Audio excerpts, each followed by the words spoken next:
Takut dirudal Putin, Jerman urung bantu kirimkan senjata ini ke Ukraina.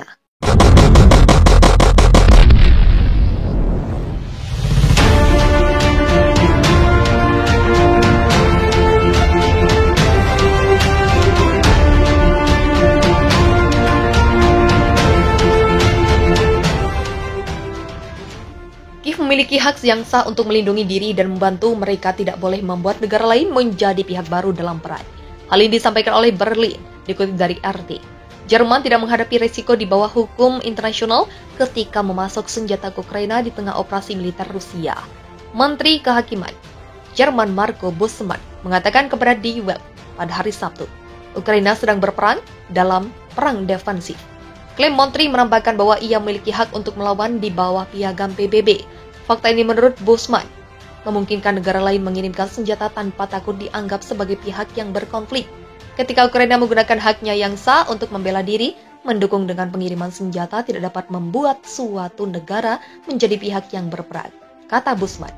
Menambahkan bahwa itu bukan hanya pendapat pribadinya tetapi pendapat pemerintah federal. Negara-negara barat telah memasok senjata ke Kiev sejak dimulainya serangan Rusia di Ukraina pada akhir Februari. Pengiriman sebagian besar terdiri dari senjata ringan, rudal anti-tank dan anti-pesawat portable, serta amunisi dan bahan bakar. Namun beberapa negara juga mengirimkan senjata yang lebih berat. Secara khusus Slovakia mengonfirmasi menyumbangkan sistem pertahanan udara S-300 miliknya sendiri ke Kiev. Ukraina telah berulang kali menuntut agar mitra baratnya menyediakan alat berat seperti tank dan pesawat. Praha dilaporkan telah mengirimkan beberapa tank ke Ukraina, meskipun pejabat Ceko belum secara resmi mengkonfirmasi hal itu. Perusahaan pertahanan Jerman, Rheinmetall, juga mempertimbangkan untuk mengirim tank tua Leopard 1 Jerman ke Kiev. Tetapi Wakil Kanselir dan Menteri Ekonomi Jerman Robert Habeck kemudian mengatakan mereka tidak akan siap tempur untuk beberapa waktu dan bisa membutuhkan waktu berbulan-bulan untuk dapat digunakan. Rusia telah berulang kali memperingatkan NATO agar tidak mengirim senjata ke Ukraina dan menyatakan bahwa mereka akan menganggap konvoi senjata sebagai target yang sah. Awal pekan ini, Wakil Menteri Luar Negeri Sergei Ryabkov memperingatkan bahwa pasukan Rusia akan secara khusus melihat anggota Amerika NATO yang membawa senjata melintasi wilayah Ukraina. Seperti itu, pejabat Amerika bocorkan dampak mengerikan perang Rusia-Ukraina yang disebut bisa makin dahsyat. Di sisi lain, Rusia minggu ini secara resmi mengajukan protes terhadap transfer AS dari serangkaian senjata baru ke Ukraina, termasuk senjata berat, memperingatkan konsekuensi yang tidak terduga. Jika operasi dukungan ini berlanjut, hal ini diungkapkan oleh dua pejabat AS yang tidak disebutkan namanya, mengatakan kepada CNN. Kementerian Luar Negeri Rusia mengirim catatan minggu ini ketika AS mengumumkan paket bantuan militer baru senilai 800 juta dolar AS, 11 miliar untuk Ukraina. Senjata yang akan dikirim ke Ukraina oleh AS dalam beberapa hari ke depan termasuk 11 helikopter Mi-17, 18 Howitzer, 155 mm, dan 300 drone bunuh diri Switchblade, di antara amunisi dan senjata lainnya. Sebuah sumber yang memiliki akses ke catatan itu mengatakan kepada CNN bahwa keberatan Rusia diharapkan. Pejabat itu yang berbicara dengan syarat anonim mengatakan Rusia dapat bertindak lebih agresif dengan senjata yang didukung AS untuk Ukraina. Menurut pejabat yang tidak disebutkan namanya, tanggapan Rusia membuktikan bahwa senjata AS yang ditransfer ke Ukraina telah berhasil. Dalam hal ini membuat Rusia semakin mengungkapkan keprihatinan tentang senjata berat seperti Howitzer. Rusia tidak perlu mengirim catatan jika kegiatan bantuan militer AS tidak menimbulkan ancaman di medan perang bagi pasukan Rusia, kata pejabat AS itu kepada CNN yang berbicara dengan syarat anonim. Menurut CNN, pengiriman senjata pertama dalam paket dukungan 800 juta dolar AS akan tiba di Ukraina pada 16 April. AS mengirimkan senjata ke perbatasan dan pasukan Ukraina langsung menerimanya. Menurut CNN, ini adalah pertama kalinya kami memasok Ukraina dengan Howitzer 155 mm dan sejumlah besar peluru yang menyertainya. Konsisten dengan acara mendatang di Ukraina Timur, kata juru bicara Pentagon Johnny Kirby dalam sebuah pernyataan 13 April. Bom nuklir dibagikan.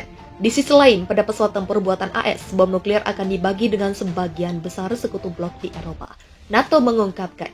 Mengutip Direktur Kebijakan Nuklir NATO, RT mengatakan pada 15 April, bahwa NATO berencana memperbarui program berbagi nuklir AS dengan sebagian besar sekutunya di Eropa yang berencana membeli pesawat tempur F-35. Kami mempercepat proses modernisasi F-35 dan membawa pesawat tempur generasi kelima ini ke dalam latihan dan pelatihan bersama. Jessica Cox, Direktur Kebijakan Nuklir NATO, mengatakan dalam diskusi online yang diselenggarakan oleh Center for International Deterrence pada akhir dekade. hampir semua sekutu akan dilengkapi dengan F-35. Tambahnya, berbagi nuklir adalah sebuah konsep dalam kebijakan pencegahan nuklir NATO yang melibatkan negara-negara anggota non-senjata nuklir untuk dapat menggunakan senjata nuklir blok itu. Negara-negara yang berpartisipasi dalam rencana berbagi nuklir diharuskan memiliki kebijakan bersama dengan NATO tentang senjata nuklir, terutama untuk memiliki pesawat yang mampu membawa senjata nuklir di wilayah mereka, menurut Russia Today. Bulan lalu, Jerman mengumumkan akan mengganti pesawat tempur seri Tornado dengan F-35.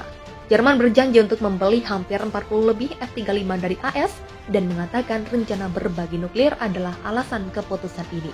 Selain Jerman, Belgia, Belanda, Italia, dan Turki juga memiliki sekitar 150 senjata nuklir AS, terutama bom B-61. Alasan munculnya bom B-61 di Eropa adalah karena rencana berbagi nuklir NATO. Pada awal Februari, Finlandia, negara yang berniat bergabung dengan NATO, juga mengumumkan pembelian 60 F-35 dari AS.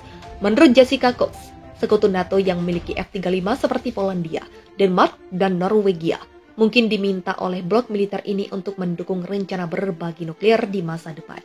AS pertama kali menyebarkan bom nuklirnya di Eropa pada tahun 1960. Pada Desember 2021, Rusia meminta AS dan NATO untuk mengakhiri program tersebut, tetapi tidak diterima.